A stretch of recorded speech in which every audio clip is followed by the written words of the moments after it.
Hi friends, அனைவருக்கும் வணக்கம். கலைஞர் மகளிர் உரிமை தொகை திட்டத்தில் ஒரு புதிய அப்டேட் என்னென்னா, நேற்று பார்த்தீங்கன்னாக்கா ஏப்ரல் 15 அனைத்து மகளிருக்கும் அவர்களது வங்கி கணக்கில் நேற்று பணம் வரவு வைக்கப்பட்டுள்ளதுன்றது தமிழக அரசாங்கம் ஒரு மகிழ்ச்சியான செய்தியை கொடுத்துருக்காங்க.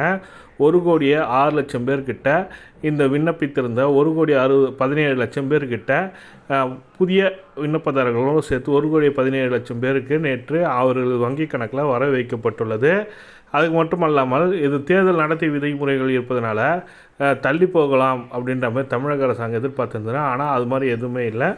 அவரோட வங்கி கணக்கில் வரவு வைக்கப்பட்டு விட்டது. நேற்று புதிய விண்ணப்பதாரர்களுக்கான அப்ளிகேஷன் எப்போ தொடங்குன்றதுக்கான ஒரு ஸ்டெப் எடுத்து வச்சுருக்காங்க.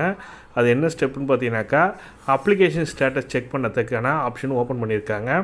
அது மட்டும் இல்லாமல் கலைஞர் மகளிர் உரிமை தொகை திட்டத்தில் விரிவுபடுத்த வேண்டும் சொல்லிட்டு தமிழக அரசாங்கத்திடம் பல்வேறு கோரிக்கைகள் மகளிர்கள் வைத்து கொண்டு வருகின்றன.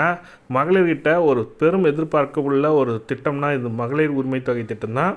பெரும்பாலானோர் இதில் விண்ணப்பிக்காதவர்கள், இது வரைக்கும் விண்ணப்பிக்கவே இல்லை சார், புதிய ரேஷன் கார்டு வாங்கியிருக்கேன் சார்ன்றவங்களுக்கும் கூடிய விரைவில் புதிய அப்ளிகேஷன் ஸ்டார்ட் பண்ண போகிறாங்கன்ற மாதிரி தமிழக அரசாங்கம் கொடுத்துருக்காங்க.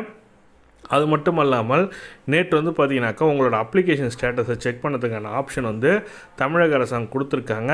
அதை செக் பண்ணது எப்படின்னா, கூகுளில் போய்ட்டு நீங்கள் உங்களோட அப்ளிகேஷன் ஸ்டேட்டஸ் செக் பண்ணிங்க. ஃபஸ்ட்டு இப்போ ஓப்பன் பண்ணியிருக்காங்க. இப்போ தான் கூகுளில் போய்ட்டு கலைஞர் மகளிர் உரிமை தொகை திட்டம் சொல்லிட்டு KMUT சொல்லிட்டு டைப் பண்ணிங்கனாக்கா அதுக்கான வெப்சைட் ஓப்பன் ஆகும். அந்த வெப்சைட்டில் பார்த்தீங்கன்னாக்கா இது வரைக்கும் நம்ம அப்ளிகேஷன் ஸ்டேட்டஸ் செக் பண்ணாமல் இருந்த நிலையில் இப்போ பார்த்தீங்கன்னாக்கா உங்களுக்கு அப்ளிகேஷன் செக் பண்ணதுக்கான நிலை அறிய சொல்லிட்டு உங்கள் விண்ணப்பத்தின் நிலை அறியன்றது கொடுத்துருக்காங்க. இதை அப்ளிகேஷன் செக் பண்ணதுக்கான ஆப்ஷனும் ஓப்பன் பண்ணி கொடுத்துருக்காங்க. இந்த பார்த்தீங்கன்னாக்கா இந்த அப்ளிகேஷன் உங்களோட அப்ளிகேஷன் என்ன காரணத்துக்காக நிராகரிக்கப்பட்டது, இப்போ நீங்கள் ஆல்ரெடி வாங்கினே இருந்தீங்க, அவங்களுக்கு இந்த தகவல் கொடுத்துருக்காங்க. பொதுமக்கள் உள்நுழைவுன்னு சொல்லிட்டு இருக்குது பாருங்கள். அந்த பொதுமக்கள் உள்நுழைவில் போயிட்டு நீங்கள் யூசர் நேம் பாஸ்வேர்டு போட்டு நீங்கள் போகலாம். அதாவது ஆதார் எண் உள்ளிடவும் அதனோட ஆதாரில் லிங்க் பண்ண மொபைல் நம்பருக்கு ஒரு OTP வரும். அதை கொடுத்த உடனே உங்களோட அப்ளிகேஷன் ஓப்பன் ஆகிடும். இந்த அப்ளிகேஷன் ஸ்டேட்டஸ் செக் பண்ணிக்கலாம். அப்ளிகேஷன் ஸ்டேட்டஸ் செக் பண்ணிங்கனாக்கா இதை பேஸ் பண்ணி தான் நீங்கள் செக் பண்ணுற மாதிரி இருக்கும். அந்த கலைஞர் மகளிர் உரிமைத்துறை வெப்சைட்டில் இந்த ஸ்டேட்டஸ் செக் பண்ணதுக்கான ஆப்ஷன் இப்போ ஓப்பன் பண்ணி கொடுத்துருக்காங்க. இந்த ஓப்பன் பண்ணதுனால என்னென்னா, உங்களோட அப்ளிகேஷன் நிலை தெரிஞ்சுக்கிட்டு அதை பேஸ் பண்ணி நீங்கள் புதிய விண்ணப்பிக்கும் போது அந்த நிராகரிப்பு செய்யறதுக்கான காரணம் பூர்த்தி அடையும் மாதிரி நீங்கள் புதிய விண்ணப்பம் தொடங்கலான்ற மாதிரி கொடுத்துருக்காங்க. என்ன காரணத்துக்காக நிராகரிக்கப்பட்டதுன்னு பார்த்துங்க. இப்போ பார்த்தீங்கன்னாக்கா உங்களோட 4 சக்கர வாகனம் இருக்குது, இல்லை யூனிட் அதிகமாக ஓட்டியிருக்கீங்க, அப்படின்னா நீங்கள் இன்கம் டேக்ஸ் ஃபைல் பண்ணியிருக்கீங்க, இப்படின்ற மாதிரி நிறைய பேர் சொல்லியிருக்காங்க. அதுவும் இல்லாத தேர்தலில் பார்த்தீங்கன்னாக்கா மக்கள் நிறைய பேர் குறையாகவே சொல்லிட்டு இருக்காங்க.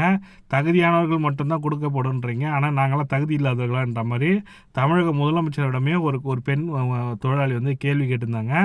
அதற்கு தகுந்த நடவடிக்கை எடுக்கப்பட சொல்லியிருந்தாங்க. அந்த நடவடிக்கை தான் இப்போ பார்த்தீங்கன்னாக்கா அப்ளிகேஷன் செய்திருக்காங்க. செய்த தங்கள் ஆதார் எண் எங்களிடம் தரவு பட்டியலில் இல்லை சொல்லி கொடுத்துருக்காங்க பாருங்கள். இந்த நிலையினால தான் உங்கள் அப்ளிகேஷன் ரிஜெக்ட் ஆகிருந்துன்னா இப்போ உங்களோட ஆதார் எண்ணை இணைக்கும்படி கேட்டிருக்காங்க. இதை பேஸ் பண்ணி நீங்கள் அப்ளிகேஷன் ஸ்டேட்டஸ் செக் பண்ணிங்க. இந்த தகவல் தான் உங்களுக்கு தரணும்னு நினச்சேன். இந்த வீடியோ பிடிச்சிருந்தால் லைக் பண்ணுங்கள், கூடிய சப்ஸ்கிரைப் பண்ணுங்கள். தேங்க்யூ.